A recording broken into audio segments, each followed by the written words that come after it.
ان الحمد للہ تعالی والصلاة والسلام علی اشرف الانبیاء والمرسلین اما بعد فاعوذ باللہ من الشیطان الرجیم ان اللہ وملائکتہ یصلون علی النبی یا ایہا الذین آمنوا صلوا علیہ وسلموا تسلیما اللہم صلی علی سیدنا و مولانا محمد وعلی آل سیدنا و مولانا محمد وبارک وسلم علیہ۔ اللہ جل شانہ عمن والہ عز برہانہ کی حمد و ثنا، درود و سلام ہوں آقا نامدار مدنی تاجدار حبیب پروردگار صلی اللہ علیہ وسلم کی مبارک اور مقدس ذات پر۔ سامعین محترم، سفر معراج جو آقا علیہ الصلوۃ والسلام کا تھا، ہم اس کے بارے میں گفتگو کر رہے ہیں۔ تو آپ سبھی لوگ اس چیز کو سمجھتے ہیں کہ جو کوئی بھی مسافر ہے جب سفر کا ارادہ کرتا ہے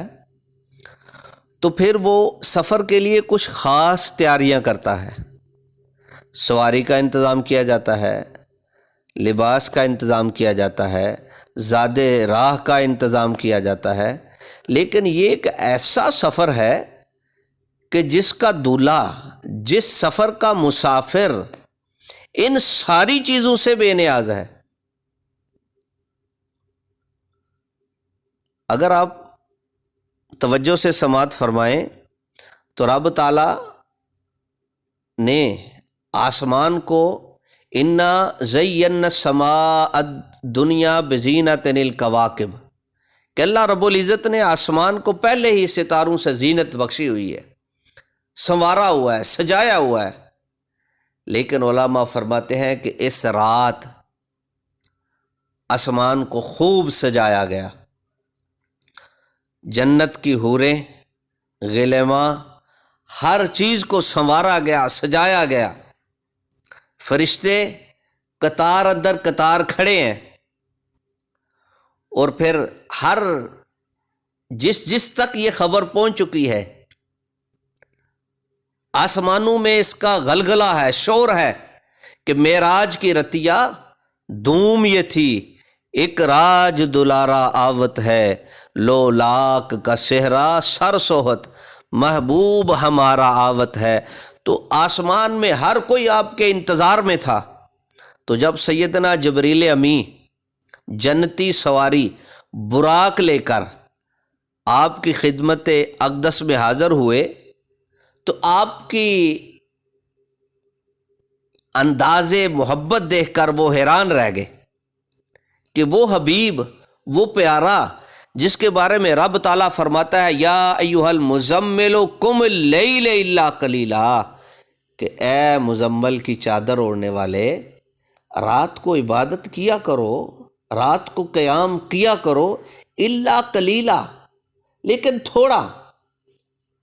تو جبریل امی کی انتہا نہ رہی کہ اے حبیب، ایک طرف تو سیدنا موسیٰ رب آرینی کی صدائیں دیتے ہیں، تو آج آپ کے لیے سارا آسمان سجایا گیا ہے، راستے منور کیے گئے ہیں، تو آپ بستر استراحت پہ آرام فرما رہے ہیں۔ تو سیدنا جبریل چونکہ فرشتوں کے امام تھے، تو آپ کو یہ بھی شاید آپ نے سنا ہوگا علماء سے کہ کبھی کبھی وہ بشری صورت میں نبی پاک صلی اللہ علیہ وسلم کے پاس آتے تھے اور ایسے طریقے کے ساتھ، ایسے ادب کے ساتھ بیٹھتے تھے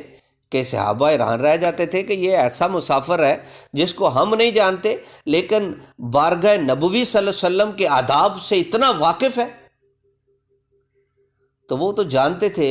کہ آقا علیہ الصلوۃ والسلام سوئے ہوئے ہیں، انہیں بیدار کیسے کرنا ہے، کیونکہ ان کو پتہ تھا کہ رب تعالیٰ تو فرماتا ہے لا ترفعوا اصواتکم فوق صوت النبی، کہ اپنی آوازوں کو نبی کی آواز سے بلند نہیں کرنا، تو ان کے آرام میں کیسے خلل ڈالا جائے۔ تو رب تعالیٰ سے رجوع کیا کہ اللہ رب العزت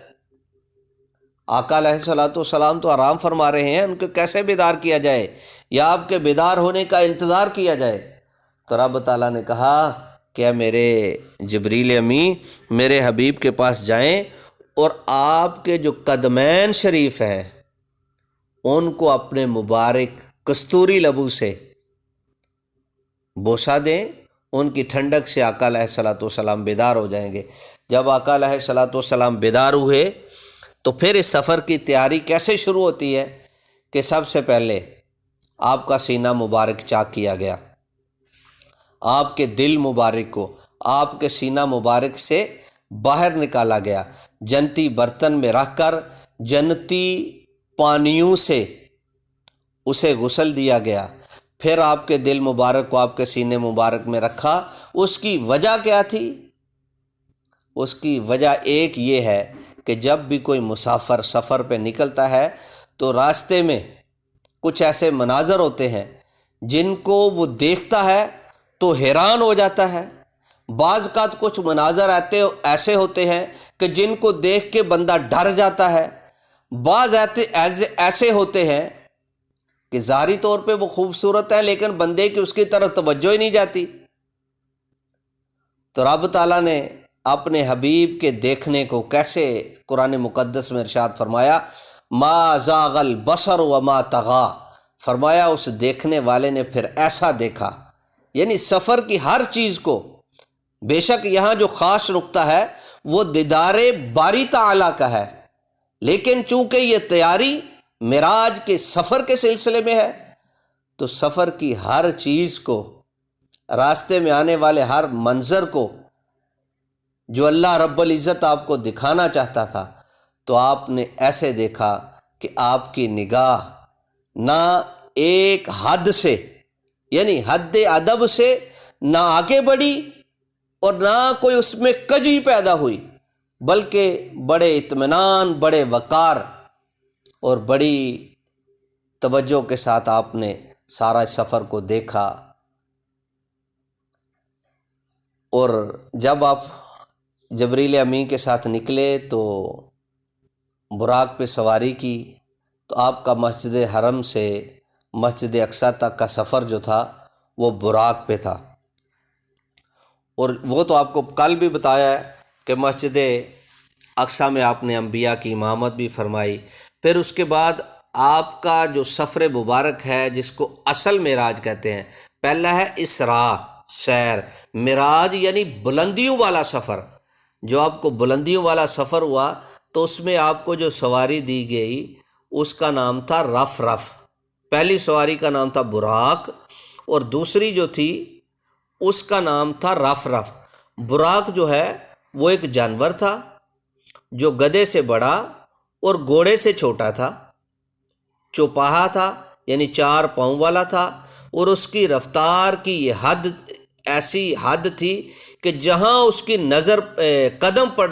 پڑتی تھی وہاں اس کے قدم پڑتے تھے،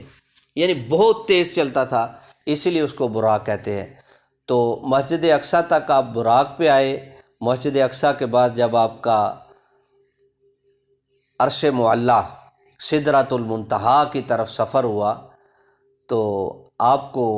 جو سواری دی گئی اس کا نام تھا رف رف۔ علماء اس کی تفسیر میں کہتے ہیں کہ یہ ایک تخت نما کوئی چیز تھی جس پہ آپ صلی اللہ علیہ وسلم نے سفر مبارک شروع کیا۔ تو پھر آپ جب سفر معراج میں جاتے ہیں، پہلے آسمان پہ آپ پہنچتے ہیں تو سیدنا جبریل امی آسمان کے دروازے کو کھٹکھٹاتے ہیں تو اندر سے آواز آتی ہے کہ کون ہے جبریل، آپ کے ساتھ کون ہے؟ تو وہ کہتے ہیں کہ میرے ساتھ محمد صلی اللہ علیہ وسلم ہے۔ تو کہتے ہیں کہ کیا ان کو بلایا گیا ہے؟ آپ فرماتے ہیں ہاں انہیں بلایا گیا ہے، انہی کے لیے تو آج یہ روشنیاں ہیں، یہ کمکمیں ہیں، یہ بہاریں ہیں۔ تو پھر پہلا آسمان کھولا جاتا ہے، پھر دوسرا، تیسرا، چوتھا، پانچواں، چھٹا، ساتویں آسمان، یہاں تک کہ سدرۃ المنتہا، یعنی ہر آسمان پہ آپ کی مختلف انبیاء کے ساتھ ملاقات ہوتی ہے۔ سیدنا عیسیٰ، حضرت سیدنا آدم، حضرت ہارون، حضرت ادریس، حضرت موسیٰ علیہ نبینا، حضرت ابراہیم خلیل اللہ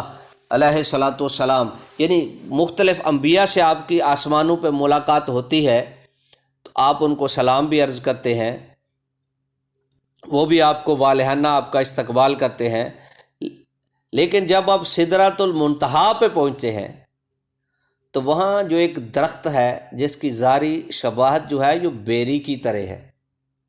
اس کے پتوں کی شباہت بیری کی طرح ہے، اس کے ارد گرد فرشتے جمع ہیں،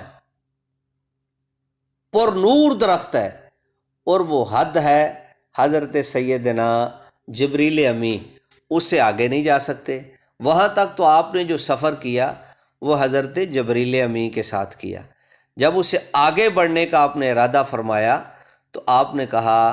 کیا جبریل آؤ ہمارے ساتھ، آگے چلتے ہیں۔ تو سیدنا جبریل عرض کرنے لگے کہ یا رسول اللہ صلی اللہ علیہ وسلم، اگر میں بال برابر بھی اس سے آگے ہوا تو قدرت الہیہ کی تجلیوں کی وجہ سے میرے پر جل جائیں گے، میں خاک و خستر ہو جاؤں گا، تو لہٰذا میں تو نہیں جا سکتا، آپ جائیے۔ پھر اس کے بعد نبی پاک صلی اللہ علیہ وسلم نے اکیلے سفر مبارک شروع کیا۔ انشاءاللہ اگر اللہ پاک نے موقع دیا تو آئندہ اگر نشست ہوئی تو پھر اس موضوع پہ گفتگو کریں گے، اور معراج کی رات اللہ رب العزت نے اپنے حبیب کو کیسے نوازا، کیا کیا انعامات، کیا کیا اکرامات دکھائے، معراج کی رات نبی پاک صلی اللہ علیہ وسلم نے کیا کیا مناظر دیکھے، انشاءاللہ ان سب پہ گفتگو فرمائیں گے۔ وآخر دعوانا ان الحمد للہ رب العالمین۔